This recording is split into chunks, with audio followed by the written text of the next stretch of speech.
Hey, this is RandomRandomMan coming to you with not a Lego review this time. I'm doing a movie review, well, technically two movie reviews. This time on the Iron Man 2 and Robin Hood. I'm doing these two reviews because I want to let you all know of what I thought of the two movies I saw earlier this summer movie season. So I'm going to start out with Iron Man 2. Now, Iron Man 2, let me just say, it was pretty good. I liked it a lot, but in my opinion, I don't think it was better than the first one. I mean, it was a great sequel, but not better than the first one. Let me just start out with the plot. The plot of the story is basically about this guy named Ivan Vanko, aka Whiplash, played by Mickey Rourke, even though it's never mentioned in the movie, who is basically stalking Tony Stark, I think, and he's trying to make his own arc light, the one that Tony Stark got at the beginning of Iron Man. And this movie just begins right after the first one, so that's a good way to start out a sequel. And lots of people reprise their roles as who they are, like Tony Stark is reprised by Robert Downey Jr. Happy Hogan gives himself more screen time by Jon Favreau.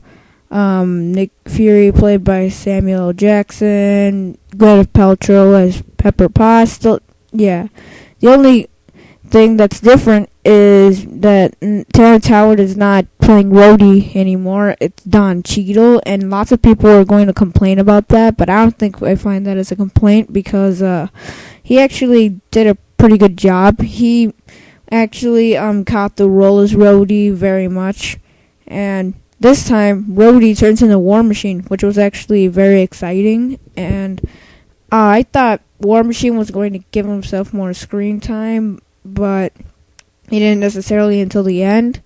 And sorry if I'm going to spoil anything for you guys, just be aware. And the action scenes were pretty well done. Like one of my favorite scenes was when Tony Stark is at the race car rally and he's fighting Whiplash, when he grabs onto the suitcase and he just puts it on and he turns himself into the Iron Man suit Mark 5, I think. It's just so cool. And then he starts fighting Whiplash in a battle. Oh my god, I love that scene.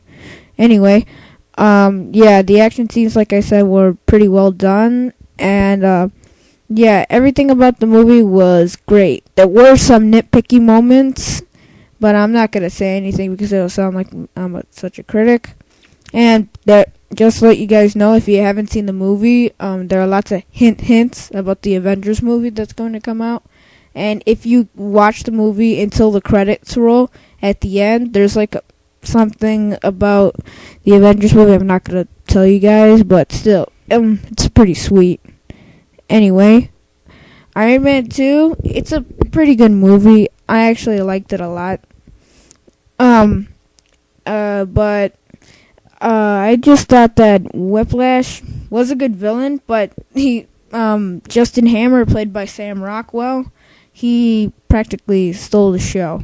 He makes all of these duplicates of Iron Man's Mark suits, and he just turns them into robots, but then Whiplash has something different in mind, so yeah, sorry. That was a little bit of a spoiler. Anyway, good movie, good sequel, but not as good as the first one because it didn't have too much action as much as the first one, because the first one had way more action.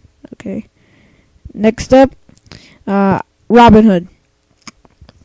Let's see. Robin Hood, I thought it was good too. Not as good, but Robin Hood stars Russell Crowe and is directed by Ridley Scott. And Ridley Scott is also the director of Gladiator, and Russell Crowe also starred in Gladiator, and basically that's what got both of them an Oscar. So yeah, I saw Gladiator. I thought it was pretty good, but I don't think any epic film could live up to Gladiator. Well, maybe Avatar, but still. Anyway, on to Robin Hood. Robin Hood I liked. It was an epic not necessarily an epic, but with lots of English history, which is not a complaint because I actually love history a lot, so it's like my favorite subject. And anyway, the plot of the story is basically about Robin Longstride before any of the other Robin Hood movies. The end of the Robin Hood movie is the beginning of all the other Robin Hoods. And it basically just starts out saying stuff about Robin Longstride before he becomes the leader of the Hood. And there were lots of the supporting characters who were actually pretty good. Kate Blanchett did a really good job of playing Lady Marian. The villain this time is not the king, not King John, but it's actually Godfrey, played by Mark Strong, who happens to be like a villain in every movie I see because he was a villain in Kick-Ass. And Godfrey is basically used to be an ally to the king, but then he used to like do stuff for the king, but now he's a ally with the French, so he basically backstabbed him, and he's like basically going after the king and Robin Hood. So the king is not allied with Robin Hood necessarily, but until the end, he like basically like it's. I just can't explain it too much. Yeah, the action scenes were actually pretty well done. The beginning was very good, and if you saw the movie, you know what I'm talking about. But the ending, that's where I thought it was pretty good. I'm not gonna spoil anything. The action scenes with the archers, that was pretty good. Towards the middle, I started getting bored because sometimes the middle of movies start getting a little bit dull, but still. Anyway, I liked Robin Hood. It was pretty good. Not as good as Iron Man 2, but still. Anyway, to wrap up this review, I'm going to give Iron Man 2 an 8.75 out of 10, and I'll give Robin Hood an 8.5 out of 10. This has been Random Random Man. I'll catch you later on the next review, probably a Lego review. Anyway, thanks for watching. Please rate, comment, subscribe. Bye.